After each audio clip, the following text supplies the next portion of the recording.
I've had an interesting week that many of you may have heard about, but that isn't solely by nature what it is that I want to talk about.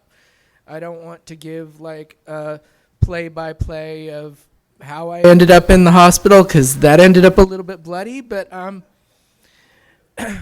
right.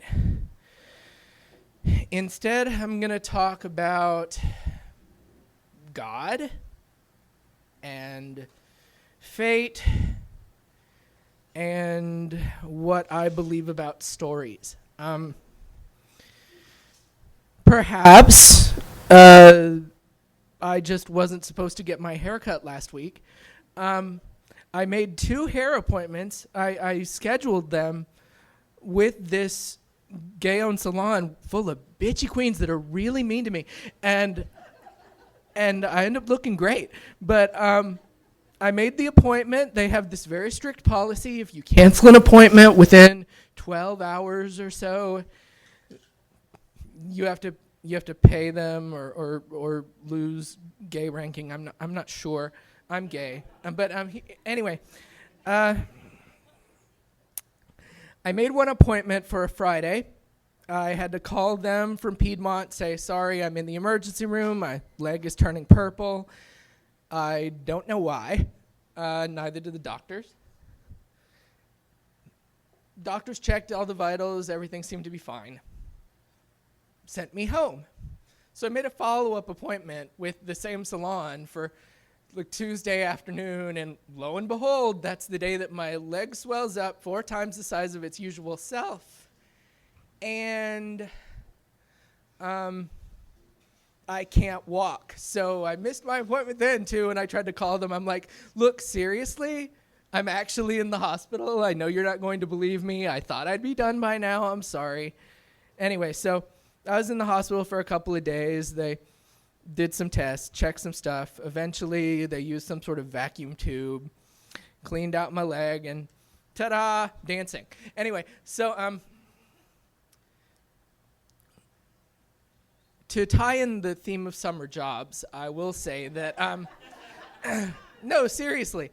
To tie in the theme of summer jobs, I was supposed to be born on the 4th of July, bicentennial, 1976. But my mother went into all these sort of false labors considerably ahead of time. And to the point where every time she went to the doctor, they told her, no, seriously, you're not going to go into labor at all. And so when she finally did go into labor on June 21st, 1976, the first day of summer, my father didn't believe her and went out and raked leaves. She was apparently screaming and crying in pain and then raked leaves. By the time I arrived by the time she got wheeled into the hospital, I arrived a half an hour later. They're divorced now. And okay, so but I was born with cerebral palsy. I was given a 50-50 chance of living. I walk with a disability. I walk with a limp. I try not to be too downtrodden about my circumstances. It's just that lately it seems that for whatever damn reason, I end up in the hospital every 2 years or so. And that is to tie in storytelling. You ever realize that you're not the main character?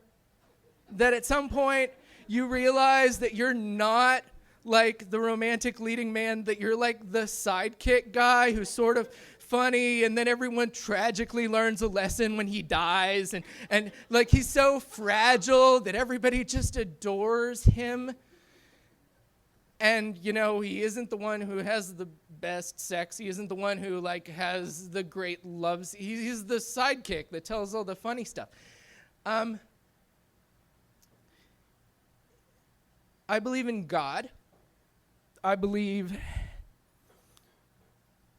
in God because I'm a storyteller, and I believe that that there is a point and a purpose and a direction. Maybe it's just I'm an egomaniac in that I want to think that my stories are supposed to lead somewhere, even if they ramble off endlessly. That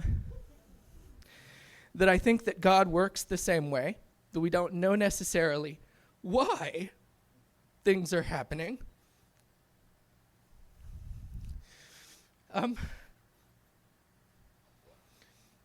But if this is my life,